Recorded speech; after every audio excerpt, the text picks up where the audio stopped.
All right, good morning. Good morning. So I'm Kana Enomoto, and I am a director of brain health for the McKinsey Health Institute, and I am very fortunate to be here moderating this panel today, where we're thinking about how to better support the mental health and physical health of our employees, which is a huge challenge, as we know, coming out of COVID this last 2 years. We're seeing at least 1 out of 3 Americans, if not 4 out of 10, 2 out of 5, reporting symptoms of anxiety and depression. We're seeing our kids experiencing these challenges more than ever. So 1 out of 3 caregivers, one of their biggest concerns is the mental health of their children. And we know that we've had unprecedented levels of overdose deaths and emergency department visits in our communities and across the planet.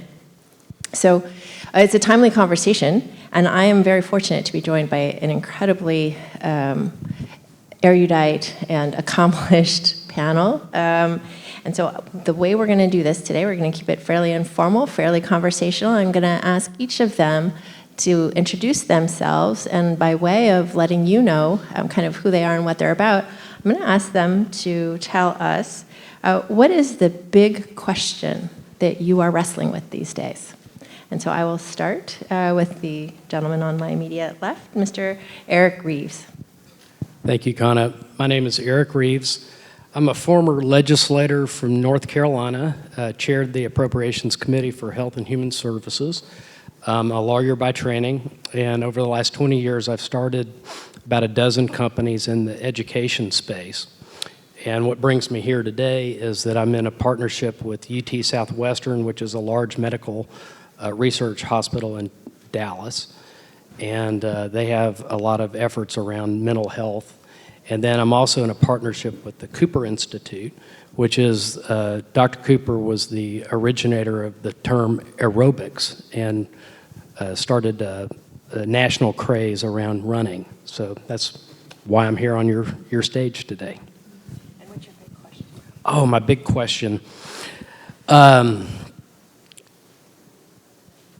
One of my favorite CEOs several years, long time ago, one time said, I asked him, what was the recipe for success? So I'm not a CEO type. I'm more of a general counsel. So I'm always there at the scene, but never to blame for anything. So anyway, I asked the CEO, I said, what's the recipe for your success? And he said, well, I fire the unhappy people. Okay. So that's what I want. That's partially what I'm wanting to wrestle with this partnership with UT Southwestern, is there are, as we know, a lot of unhappy people out there. And if every CEO is just saying, I'm going to fire the unhappy people, that's going to be a really, that's a dangerous course to be on. Mental health, as you all know, is a very misunderstood area. It's bad for businesses, and it's also hard on our society as well. So, a lot of us, I'm sure in this room, are touched by mental health issues. I certainly am. And, we just have to make workplaces better to work in, our society easier place to be on the path to wellness. And those are, the big wrestling factors that I have. Awesome. Thank you. And Lenny. So I am Lenny Mendonca. I was a partner at McKinsey for 30 years, and then most recently I was in Governor Newsom's administration in California as his chief economic and business advisor until COVID started, and I became one of those people, 2 and 5 people in the country, and I had a really nasty attack of depression and anxiety and stepped away and took care of myself. So that's my qualification for being on this panel. Other than that, I don't have anything to add. So, and the thing I'm wrestling with these days is, in addition to trying to understand what it means to have a grandson instead of a granddaughter for the first time, as it relates to this topic, I'm wrestling with if, in fact, 2 out of 5 people in this country have wrestled with these issues. Why is no one talking about it, and why is it such a stigma to do what I did and wrote about it and talk about it openly? So that's my question. Thank you. And Kaushik. Hi, I'm Kaushik Raj Gopal. I'm the Chief HR Officer at PayPal. Like Lenny, I was at McKinsey for many years. Obviously, what drew me to this panel, I think, is the topic, which is high on our list, as it is on the list of many major employers around the world. And related to that, I think the big question on my mind is, how do we scale empathy in the workplace? Maya Angelou famously said, in the long run, people will forget what you said. They will forget what you did, but they will never forget how you made them feel. And our values are innovation, collaboration, inclusion, and wellness. And to be innovative, you have to have empathy for the customer. To be collaborative and inclusive, you have to have empathy for each other in the workplace. And to be well, you have to have empathy for yourself, not just as an employee or as a worker, but as a whole person. And I think holding the integrity of the attribute of empathy and building it at scale in the workplace is a big challenge and a big opportunity for those of us who engage with the people agenda at workplaces. So that's the big thing I'm thinking about. Thank you. And Anil, what is your big question? Well, it's evolving as I'm listening to you all, really. I'm Anil Chima. I run the Division of Health and Human Performance in the Stanford Flourishing Project. So I come at this from an academic angle, like what is going on in the field of research that illuminates this. And the question I have is quite simple to articulate, but I think profoundly hard to answer. And that is, what's the future of human flourishing? We are changing as a species. I think there are two impulses that define being human. One is meaning making. We're storytellers. And the second is we're tool builders. We're builders in general. We build everything from the plow to the printing press to civilizations. And our meaning making, our storytelling apparatus, and the tools that we have built have profoundly disrupted what it's like to be human. And our models of how to flourish haven't even come close to keeping up. I mean, they're woefully inadequate. Woefully inadequate. And so, what's the future of human flourishing in a world where technology is everywhere? Where change is pervasive in all sectors at once, unrelenting and perpetual and exponential. And technology is converging more and more, and humans and technologies are converging more and more to disrupt fundamentally how we think, the whole brain-mind piece, how we think, feel, perceive, and sense make. So that, to me, is a simple to ask and articulate question, incredibly profoundly difficult to answer. Yeah.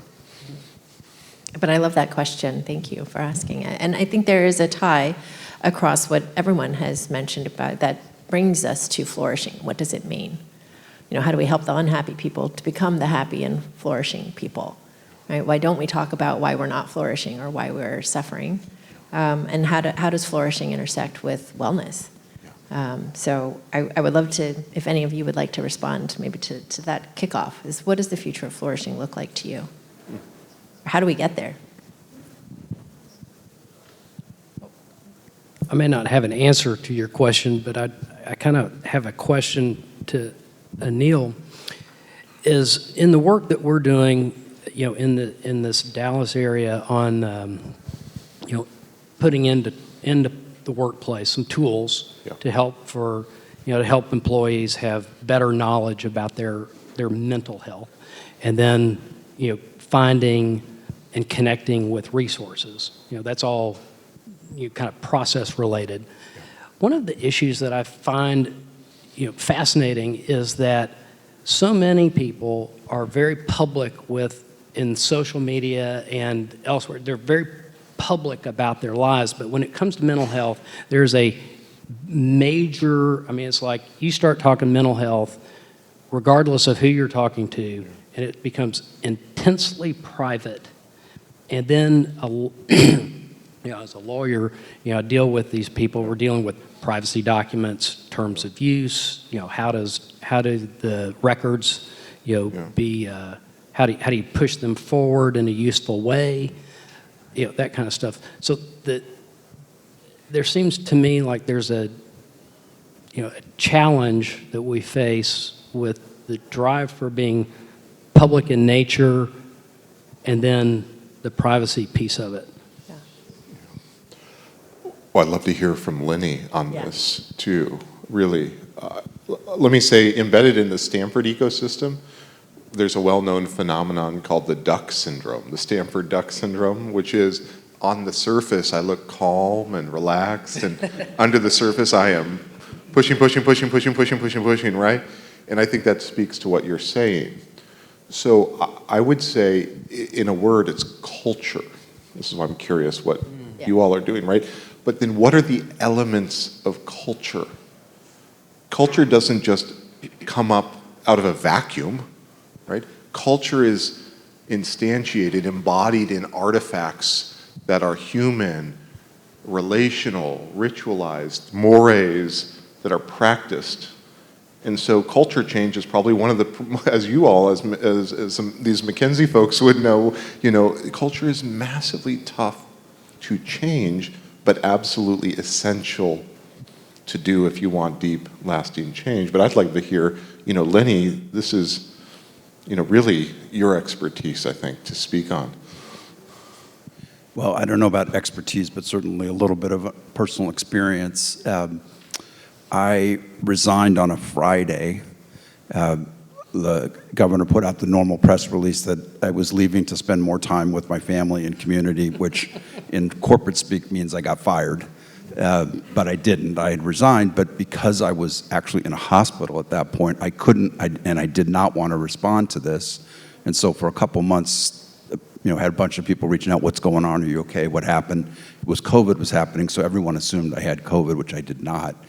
And then 2 months later, as part of my own catharsis, I decided to write an editorial about what happened and explain it and be upfront and said I resigned. I didn't get fired. I resigned because I had a mental health challenge. And I've probably written 100 editorials in my life, and this one got an order of magnitude more response than anything else I've ever written, of people reaching out to me, most of whom I didn't know, and wanting to tell me their own story or their experience. I felt like a kind of free therapist.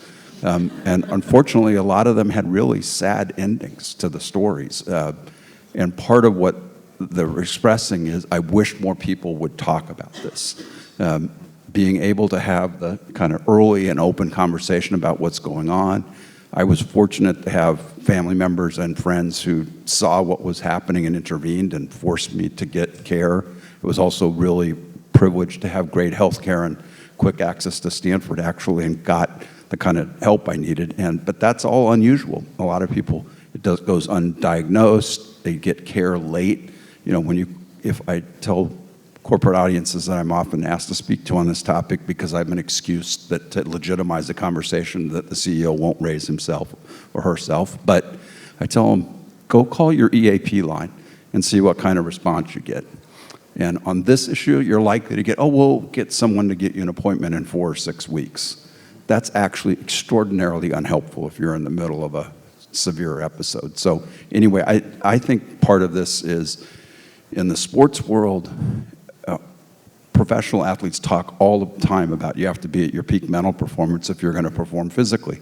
They often have coaches. The San Francisco Giants just hired a person to be full-time mental health coach for the team at the professional level, who was a minor league player who tried to commit suicide.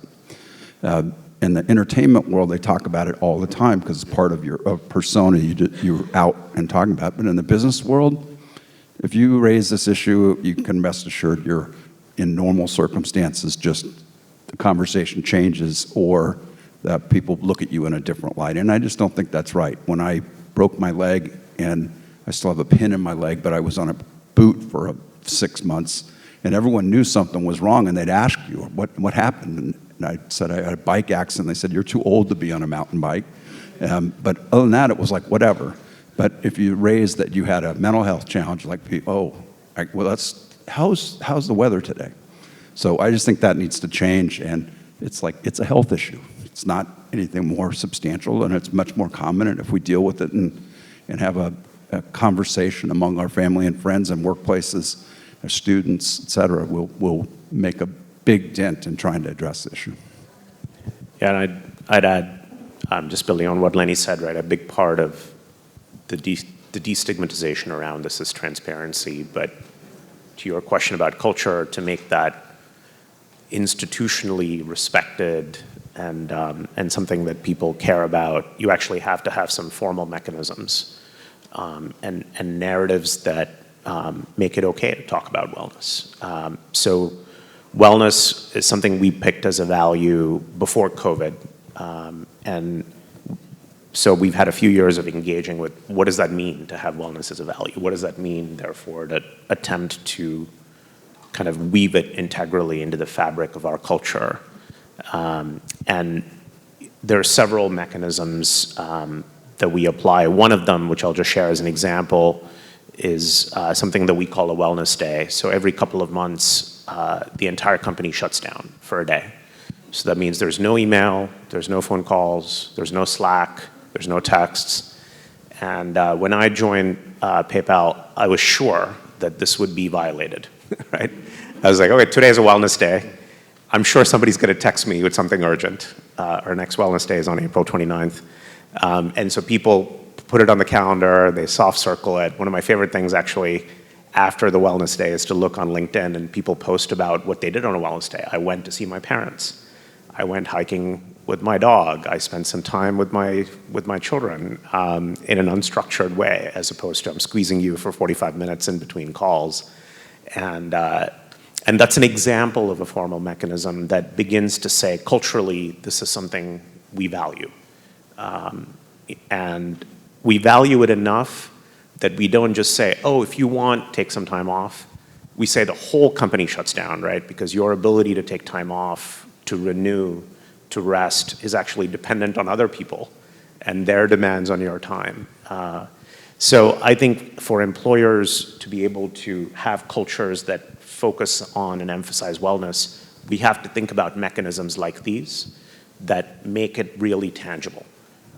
Because otherwise, I think you run the risk that it's kind of just lip service. May I add one thing briefly? It's interesting to note that the same construct, psychological safety, which Amy Edmondson at Harvard has done the pioneering work on, psychological safety is the same construct that normalizes and allows people to speak vulnerably. And oh, by the way, it seems to be the single most important factor in team performance as well. Isn't that interesting? Isn't that interesting, right? Take that in for a moment. The construct of psychological safety is that which allows the normalization of vulnerability and is the single most important factor in high-performance teams, particularly in knowledge and innovation sectors. I find that stunning. And I would just add on, because this is a concept in the context of inclusion, collaboration, and wellness we think about a lot. And if we go to the root cause of what is it that could violate psychological safety in the workplace, it is fear about what your immediate supervisor's reaction is going to be.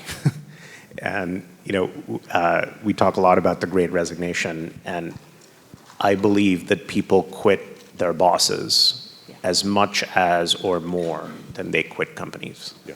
So if I could wave a magic wand and I could do one thing, I could change one thing in a corporate culture, it would be to get everyone who supervises people every manager to respond instead of react. And it's just in a completely different context. One of my favorite books is a book by a fellow called Viktor Frankl. It's called Man's Search for Meaning. And he was a psychologist who went to a concentration camp. When he went into the camp, he said, he made himself 3 promises. He said, I promise that I will survive. I promise that I will help someone else. And I promise that I will learn something. And he writes in his book about the last human freedom. The one thing that no one can take from you is how you choose to respond to something. And in a workplace context, when a manager is really busy and somebody does something wrong, like the immediate tendency is to react. But if you can coach, teach, build the capability in that manager to respond, to pause and say, how do I want to respond to this? How can I coach somebody instead of just yelling at somebody? How can I get them to think about the problem differently? That's a really powerful mechanism. And it's something that I think all employers grapple with because it's really hard to teach, right? Because people get busy, you get fragmented in the urgency of the moment, the tendency is to react. But you can draw inspiration from Frankl and say, this is your freedom. You can press the pause button when you feel the urge to react. And by the way, it's just as true with families and kids, right? I catch myself when my 9-year-old son does something, and I'm like, I can respond differently here. I can ask myself, what is the thoughtful thing to do? So that's something. If I could scale that in our workplace or any workplace, that would be a game changer for mental health in the workplace. And I think a friendly addendum to what you're talking about, Kaushik, is how do you do that? How do you encourage people to look at how they respond and encourage them to respond equitably? Because what we see is that people's experiences in the workplace are not the same. And whether you are a caregiver with a young child, whether you're a person of color, whether you identify as LGBTQ, those factors drastically influence with how you are treated and how you experience your workplace. And so how do we help people interrupt not only to maybe an immediate stimulus of a disclosure or a need or a concern that an employee expresses, but also who that employee is and what they're bringing and how we interact with them and see them, because we I have a product idea for this. I always told people if they were going to send a flame email to write it because it'll make you feel better, and then save it and read it the next morning to decide whether you want to send it or not. But there's no reason we can't have that be a default feature in your email. If it's got language that looks flaming, have it come back and say, do you really want to send that? How about you send it tomorrow?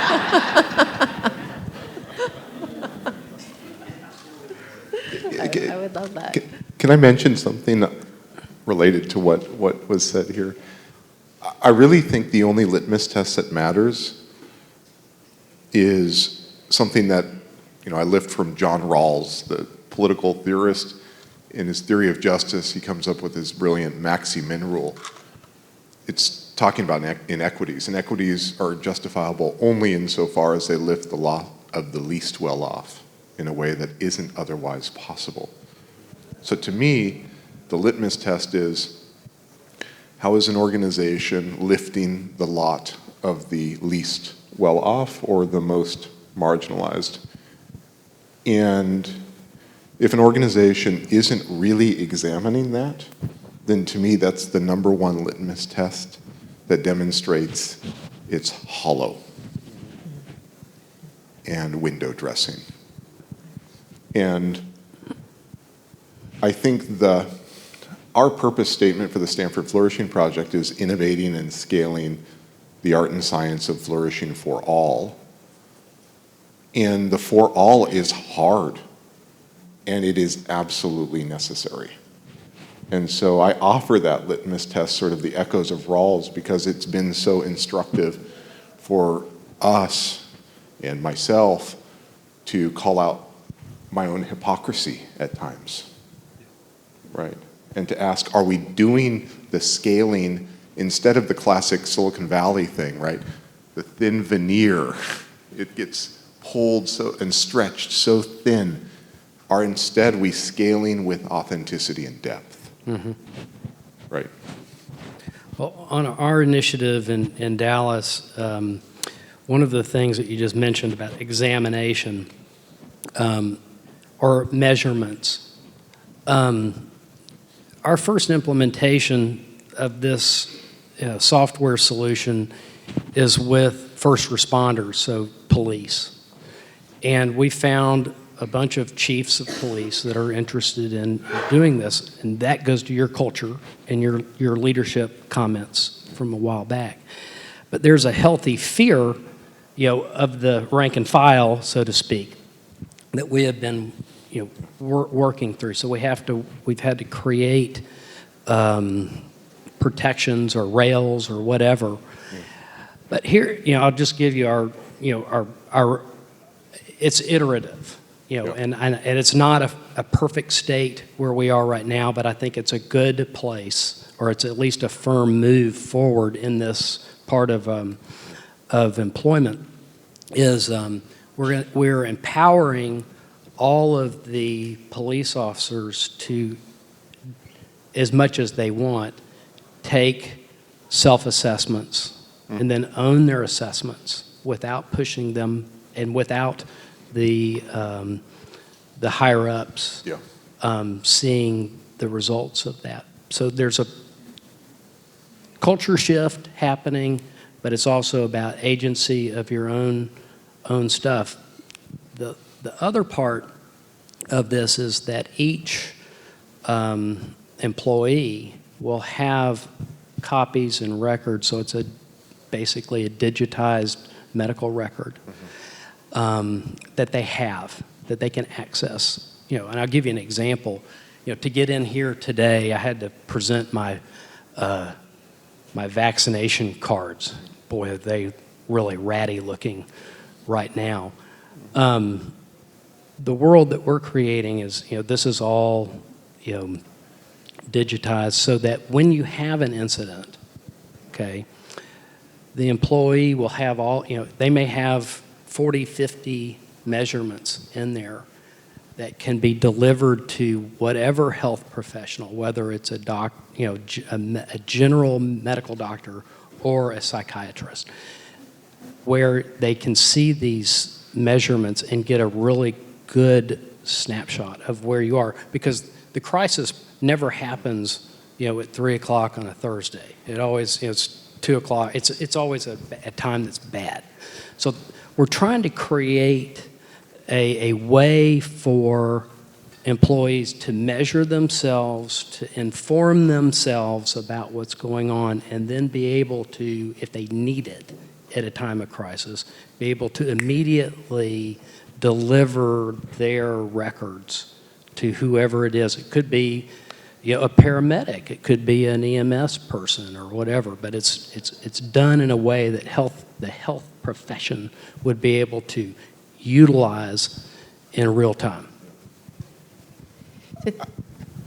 I just, Eric is a serial entrepreneur. He's been in many startups. I wonder, for you and for the rest of the panel, where do you see white space in this area? Lenny had the good idea of the flaming email breaks. But where else do you see? I mean, I was asked yesterday on a panel, where do you see us in behavioral health, employee mental health, and well-being in 2023? And I said, I think we're going to be renegotiating a bunch of contracts because there was a little bit of spaghetti against the wall in 2020. Well, I'm going to tell you what I think is the biggest white space, and it's really about affordability and access.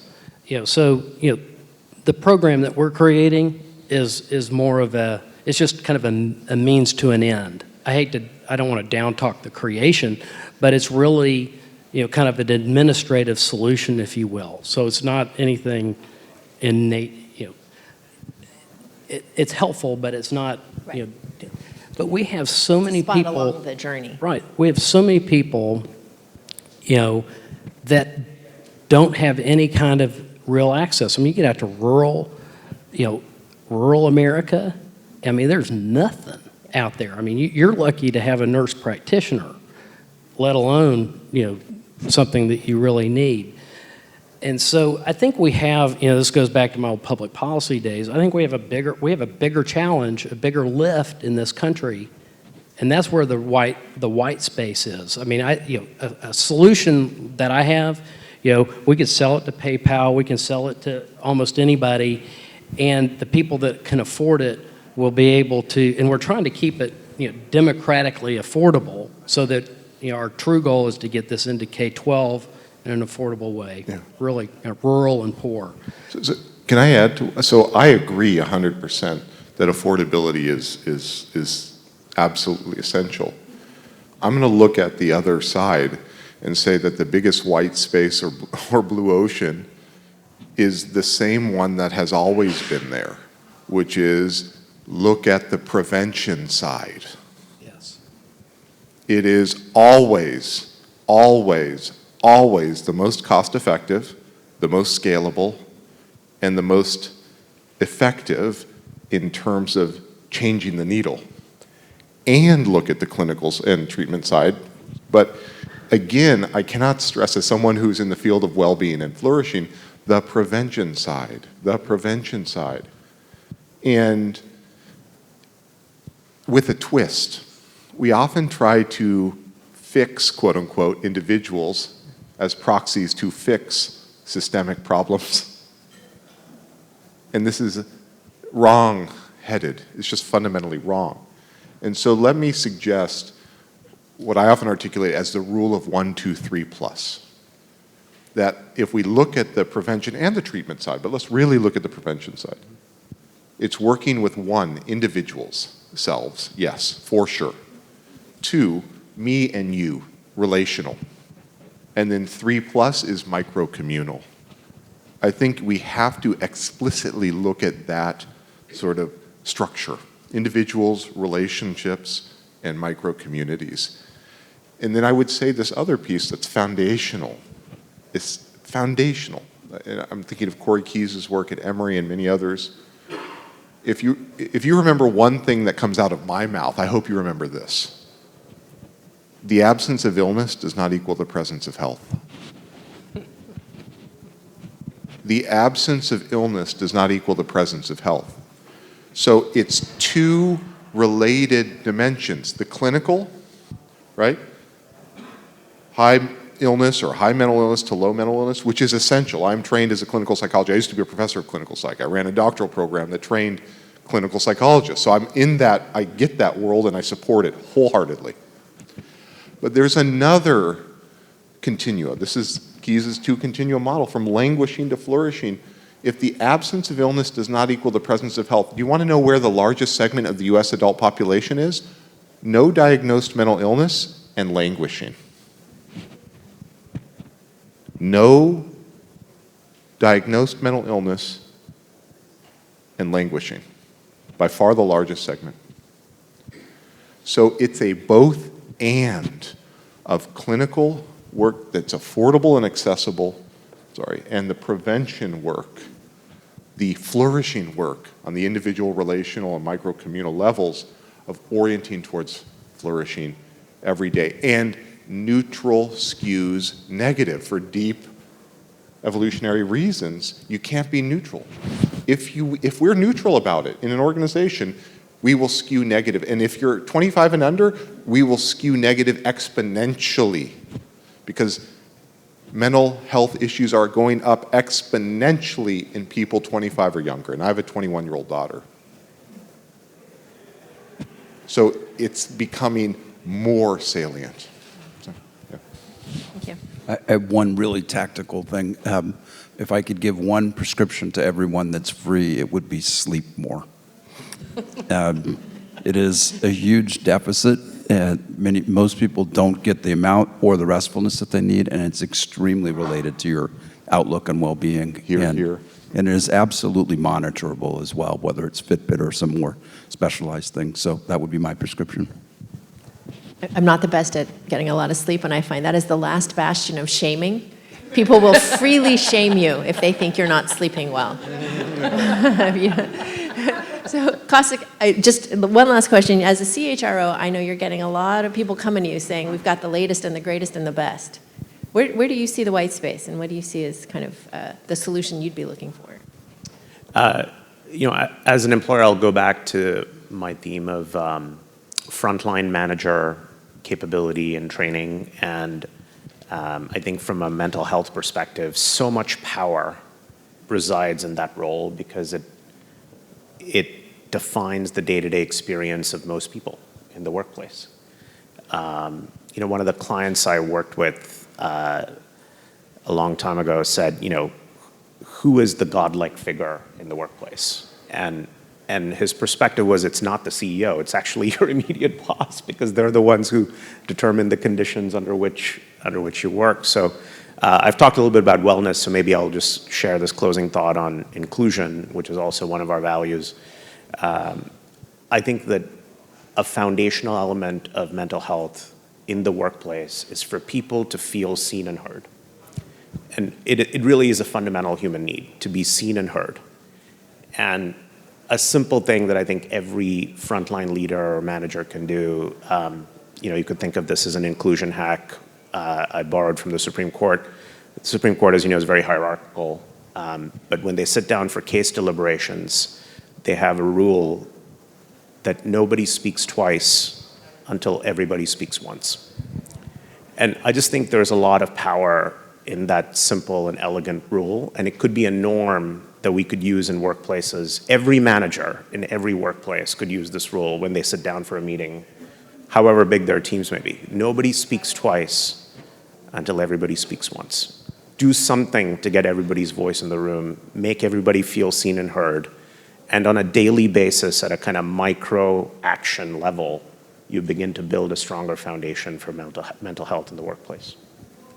Thank you, Kosik. Thank you for that closing thought. So for the remaining three panelists, 20 seconds, closing wish for this group or for the field. Anil, do you want to start us off? Take on the almost impossible but vitally essential task of thinking of individuals and collectives simultaneously, that it's always about individuals and systems, and that if you're neutral about it, it's going to skew negative. It takes proactivity day to day, week to week, on the individual, relational, and communal levels. Lenny? So I think every organization that I'm involved with on a board now has instituted some version of Cal6 mental health days, that most of them are extra days that you can take on your own. I like Cal6 version of we're going to collectively take one. And I also would like if one of those days during your year you actually are having the entire company talking about mental health and wellness as a conversation topic, just to make it a legitimate point of conversation. I guess my closing comment has nothing to do with the business or anything like that, but it's just about communities. We're all here together, and I think being mindful of the people that you're around and listening as much as you can is the one thing that we can all do, take away, that one takeaway we can do to make our world better is just be thoughtful. Listen. Thank you. And I also have a wish. So I have a 17-year-old daughter who, like Lenny, has struggled with mental illness and has gone through a lot in her days. And she has shared her story quite widely and spoken nationally. And like Lenny, she has had a lot of outreach. And people told her that she was very brave for sharing her story. But she grew up with me. So she's like, Mom, why do people think I'm brave? And so I think my wish for everyone who is in this room and everyone who's not in this room is that we can make it so that you can share your story of overcoming or struggling with a mental illness or an addiction, and you're not brave. You're normal. You're celebrated. You're cared for, and you're supported. So that is my wish today. And I'm going to steal a line from something that Lenny has written, and he doesn't know that I've read, but he said, what do you call a group of unicorns? A blessing.